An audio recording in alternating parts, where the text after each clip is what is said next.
Hey everyone, how are we doing? I'm Tim Meguiars, and this video is going to be dedicated to how to remove oxidation from your paint to bring it up like new. Now what you'll need for this job will vary depending on the severity of your paint and the oxidation on it. Most of the time you will have to use a compound, a polish and then a finisher, but when it comes to the pads, that's where things vary. You can use like what I did, which is a white T20 polishing pad, because of it wasn't too bad. My paint, it was fixable just with one of these light polishing pads.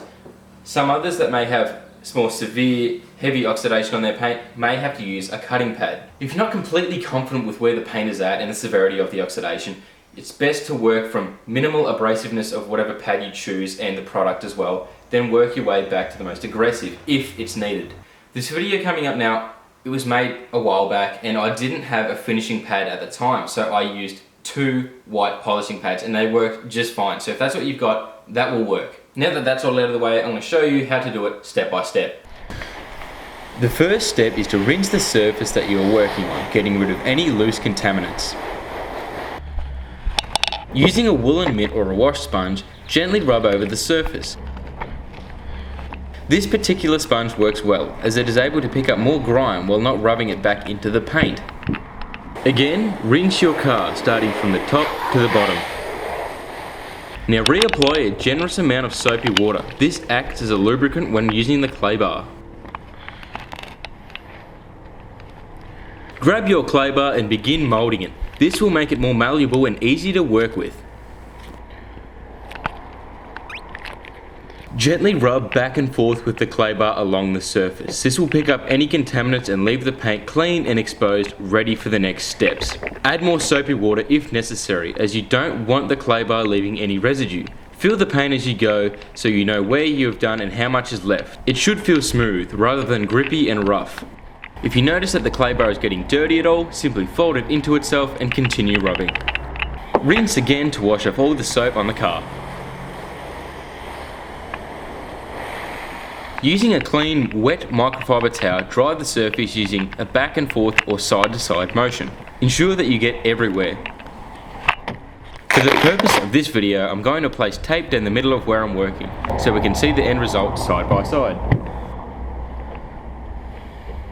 When using the electric polisher, it is important to remember to place it flat down, not on any angle, as this will make the product flick everywhere. Also, make sure that it is set on the lowest setting to begin with. Shake the compound well and place a few spots around the polishing pad. Press down with the polisher along the surface in any random places, ensuring that it is evenly spread. It is also good practice to put any excess lead over your shoulder to prevent it scratching anything. Start her up and begin working along the paint.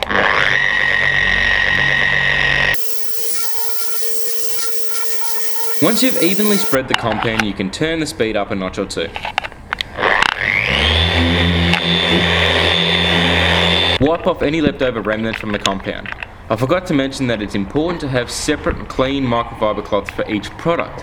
Make sure you get some of the surrounding areas, as any leftover product will be harder to remove later on. The exact same steps with the compound can be carried out when applying the polish.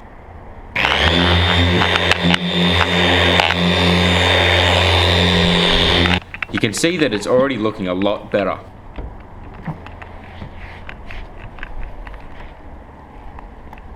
The last step involves applying the liquid wax. Place some of the product on a separate foam pad, pressing it together. Then apply it generously by hand and wait around 3 to 5 minutes.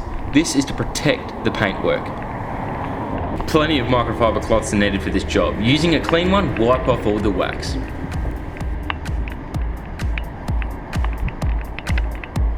Now for the moment of truth. I always look forward to removing the tape to see what you've actually achieved, from where you've started to where you've finished.